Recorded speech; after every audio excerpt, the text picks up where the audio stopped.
up, everybody? Robert 184, One Japan. As everybody's taking pictures of the front of the bullet trains, right now you can see the E5 is attached to the E3 as I get ready to leave Morioka and head on to the newest prefecture of the adventure in Akita. I'm just laughing because if you saw my earlier videos, I was able to watch them uncouple the trains. For this one, I thought I'd take a picture, but the guy shooed me on because this is the train that's pulling away. The E5 is going to be sitting there, but if this one pulls away, you better be on it if you actually want to go to your destination. If you can make out the model number there, the first two, E3. This is sort of important, only in a way because this being February means that it has about a month left as the main bullet train to go to Akita. This is part of the mini Shinkansen system, a little different from the regular Shinkansen system, but it's going to be replaced by something a lot cooler and a lot faster, or in places anyway. Very nice, comfortable seats for a train that's about to be semi-retired. Even go to the trouble of putting in nice curtains. But I have to say that as we separated this E3 from the E5 back there, I can't help but feel like the saucer section being sent off to safety over in the northwest. Well, the E5 is battle ready.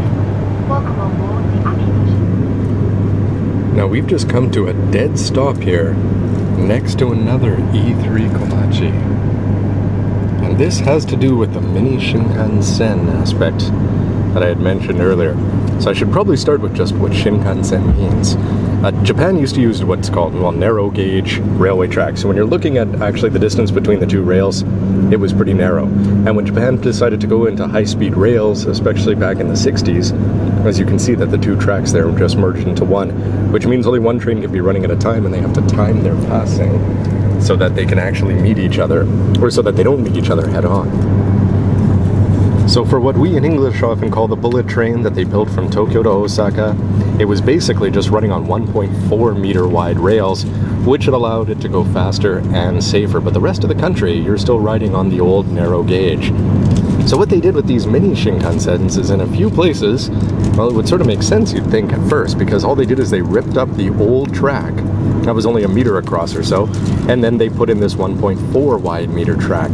And that has become mini Shinkansens. However, when you're doing that, there's things like loading gauge and stuff like that, and basically it's just talking about how tall the train can be, how wide it can be, how close they pass together. And basically there were too many problems with that. So because of that, these trains here, they're not going to be running very fast. I think they've only got a max speed just above 100, maybe 120 kilometers an hour.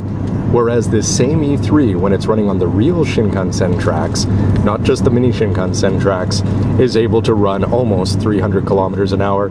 And the new E6, which is going to be replacing some of these E3s, that can do 320 kilometers an hour. The ride into Akita may be one of the most beautiful things you'll ever see. There were times where we were at the edge of a cliff, just looking straight down into nothing, with tall trees all around. Absolutely stunning and worth a trip out if you can.